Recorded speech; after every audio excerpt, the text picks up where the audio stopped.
Hi guys, welcome to my channel. Today we are going to discuss about TENSEI SHITARA Slime Datta. So without any ado, let's continue. Chapter 144, Underground Labyrinth Capture Enforcer Scout Platoon. Underground Labyrinth Capture Enforcer Scout Platoon. 3 people stood in a luxurious room with tense expressions. Standing upright, they were waiting for the master of the room. The master of the room was named Kagurazaka Yuaki. The man who recently came to the Empire, who had, with surprising swiftness, reached the position of corps commander. But to them, they thought it was natural. After all, Yuaki was. Yo, I've kept you guys waiting. Though it was okay for you guys to take a seat while waiting for me. Yuaki entered the room while saying that. Following behind him was Kaguli, who was like his secretary. No, Yuaki-sama. We are your servants. There is no need for you to worry about us. One man answered as the representative. The man's name was Damrata. One of the bosses, one of Cerberus too, a secret society. The 3 people here were the bosses of Cerberus. Ha ha ha, Damrata is stiff as usual. Yuaki urged these 3 people to sit down while warding off laughter. When they sat down in their seats as urged, Yuaki cut to the chase. So, Damrata. What is the situation in the monster's country Tempest?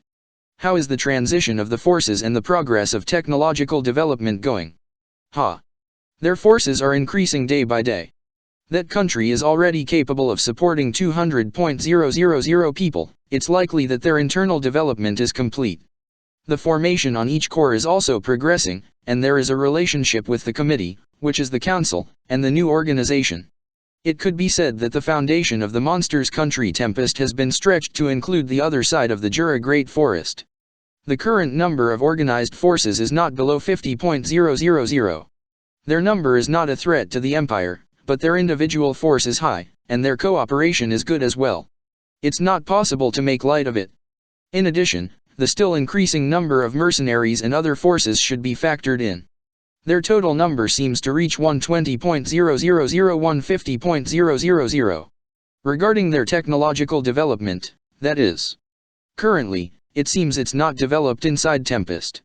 As for the barrier that protects the city, its purpose is to protect the citizens, and not to prevent a technology leakage. But, the thing called Magic Train 3 that began operating so suddenly has broken the common sense of transportation capacity. It is most likely that its development might have been continued somewhere else. Unfortunately, even me as a merchant was unable to gather information about further technological development. I see, even you as merchant. Were you able to determine the structure of their forces? Yes. It seems they don't intend to conceal their forces. It's greatly distributed and seems to have become 2 corps.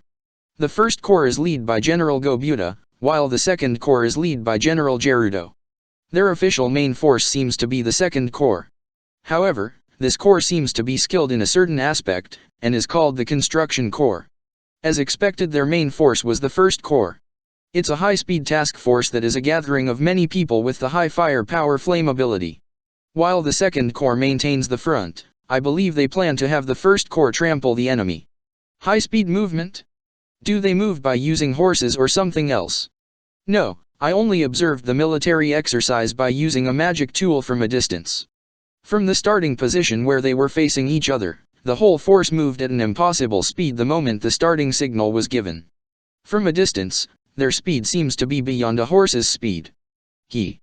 You were interrupted by interference magic when you used magic for observation, right? It seems like it's going to be difficult to grasp the situation in Tempest from now. The information that you have brought back is valuable. But, I don't believe that is all there is to their forces. That reminds me. Regarding that country's satellite town, the Labyrinth City. There is a complicated building called a dungeon, and the city built surrounding it. There is a rumor circulating that says there is a city inside the dungeon. A city inside the dungeon. Yes. There might be a technological development base inside that city. Indeed. Possibly, no, it's certain when I think about it. Yuaki thought as much when he heard Damrata's report. Their number of forces might really be that amount. However, some doubt still remained in the details. Judging from the thought process of a demon lord like Rimuru, he felt that having just 2 corps was too few.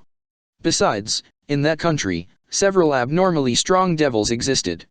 Benimaru, Diablo, Shin, Go Buddha. These people were called the Shitenu, 4 heavenly kings. A core being left under General Go Buddha, who was assumed to be the weakest among the Shitenu, was suspicious. No, if you said it was suspicious, all the devils of that country were suspicious too. It was suspicious how people with strength equal to the members of the former 10 great demon lords were under the rule of a single demon lord. As expected, having failed to kill Rimuru-san is painful. There was no use even in regretting it. Yuuki suppressed a sigh and kept thinking. There was no threat from the knights and volunteer soldiers gathering from the countries around the Jura Great Forest. The number wasn't significant, and there was no threat even if they gathered. But the monsters that assembled from Jura Great Forest were dangerous. Normally you could ignore such a disorderly crowd, but he thought that they would move more fiercely than expected if they were under the demon lord Rimuru. In addition to that group, if they were strengthened by some kind of technology they developed, it was possible for the Empire to receive an unexpected blow. For Yuuki, it wasn't like he saw harm befalling his own subordinates a problem, but there was no reason that he should be unwilling to try to understand his opponent's forces. Vega, what do you think? Yuuki was just crossing his arms while listening to the report, and then he questioned one of the bosses of Cerberus. Vega, the boss that symbolized the power of Cerberus. Vega nodded solemnly. We should just smash it. No need to worry at all. All the problems will fix themselves. He answered full of confidence while smiling broadly. This guy, his power is great, but his head is bad, or rather it's too bad, you see. Yuuki released a sigh in his mind, but he judged that idea to be acceptable as well. Certainly, if he wanted to conquer the troublesome dungeon, he should check its current state. Miranda, your idea. The last boss of Cerberus, the woman, Miranda, who governed over beauty. She looked like a young girl, but also like a mature woman. She was a woman who emitted a bewitching charm. Is that so? If the enemy demon lord has a gender, we don't need to worry about such a troublesome thing. A plan to gather information on the technological development cannot be made since the place where it is being developed is unknown. There is no one in charge who seems weak to a woman or a technician with loose lips. It's very unlikely that it will be useful to you in the war, although it's okay if you leave it to me to investigate. No, I will investigate it sequentially. That demon lord appears to be full of gaps, but he's unexpectedly cautious. He will not neglect to be cautious towards a stranger. You stand out too much, Miranda. Is that so? Yes, then I'm going to rely on you, Miranda, about the commander of the armored corps. Will I do the same as always, infiltrate the magic beast corps and wait for orders? I ask you, Vega. Do not kill the corps commander since it's no good. Okay. I understood. I will put a great effort not to. Yuuki-sama, if allowed, how many people under you control may I borrow? It's okay. Then, how about you choose at your own discretion from the 100 people? Yes, I would be my pleasure. The talks about capturing the dungeon was settled, and the 3 leaders retired from their seats. The only ones remaining were Yuuki and Kaguli. Actually, the preparation for war were already complete. The only thing left to do was to investigate the enemy's movement. Yuuki had more freedom compared to the other generals, since he had the duty of information gathering. Nay, Yuuki-sama. Will they dance well? For who knows, they might. Though if the incitement goes well, we should be able to spread the ravages of war as planned. But we came here at last. The war will begin soon. Is that so? We need to reap death wonderfully. And then the two laughed wickedly. Their objective was not the victory of the Empire. Yuuki's intention and the Empire's interest matched, but their relationship was only that. It shouldn't be misunderstood, but Yuuki felt that he didn't hold any responsibility towards the Empire's victory. It was just that he thought that an investigation of the inside the dungeon was necessary. It was certain that there were traps and devices in there, but running into them in the labyrinth was an insignificant issue when it came to the destruction of the world. An investigation should be done to find an opening for conquest, though it was only a simple idea. In the end, because of that idea, the underground labyrinth capture group would bring back an unexpected report, but that wasn't something that Yuki knew. When Yuuki had decided on the underground labyrinth's capture, similar information was given about the monster's country Tempest to the Empire's intelligence bureau. Yuuki's subordinates had begun to move towards Tempest as well. First Lieutenant 5 Kondu, who received the information, was a taciturn person. Is that so? Good work. Those were only words that came from his mouth to one who reported the information to him. He didn't make any further remarks. He was not a man that expressed his thoughts to others. With his trimmed short black hair, he emitted a tense atmosphere. His expressionless eyes gleamed with a sharp light, like they could see through everything, and pierced the other party. He was a young man. His youthfulness could be seen as he still in his early 20s. However, there was no gentle light in his eyes, and a cunning intellect could be felt from him. It was no wonder. Kondo Tatsuya, also known as First Lieutenant Kondo's age did not match his appearance. Kondo Tatsuya was an otherworlder. In this empire, otherworlders were not unusual. One big reason for this is that the empire had a policy called the protection of the otherworlder. Tatsuya was one of the people saved by that policy. There was magic in this world, therefore it could be said that his life was saved. Because he had gambled with death and made a suicide attack towards the enemy army when he arrived in this world, he had received innumerable bullets and was the verge of death. He was lucky. By chance, he had landed in the empire's capital, and happened to pass nearby the empire's magician leader. Tatsuya's life was saved by that good fortune. Then he swore to devote the life he had once thrown away to the emperor. So around 70 years had passed, but he had not aged. He had decided not to appear on the front stage, and lurked in the empire's shadow. Inside the Information Generalization headquarters, since his figure remained eternally young. The magician who had saved him was dead. He took Tatsuya as his disciple, taught him all his magic, and then he departed from this world. Now Tatsuya was managing the people. Thus, only several of his trusted subordinates and the emperor knew of his existence. The mysterious man obsessed with information. A lurker in the empire's shadow. A human, subduer of demons. He knew that he was feared and had received various names, but it had no effect on him since he didn't associate with others. His rank as first lieutenant was not actually accurate. In reality, he was given a high-ranking position by His Majesty the Emperor. But, he was the first lieutenant. Because he doesn't want to forget the memories of his subordinates that fell together with him in his previous life, or rather, in his former world, so he remained a first lieutenant. The existence of First Lieutenant Kondo, who was the director of the Empire's Intelligence Bureau, couldn't be disregarded, even by the corps commanders. However, as his true character was unknown, he was a feared person. Well, there was another reason why there were many other worlders in the Empire. That was because there were many people who had been summoned. The person who defected to the Empire, the former leader of Freedom Association, Guild Master, Kagurazaka Yuuki. The reason his defection was so easily accepted was because he had sent the other worlders which he had sheltered before to the Empire. They numbered 100 people. There were many who possessed unique skills in that group of 100 people, and many of them belonged to the Imperial Guard's army. Yuuki had said that he had found them by chance and had protected them, but according to the investigation, that was a lie. Though his appearance was that of a young boy, his actions were like those of a veteran.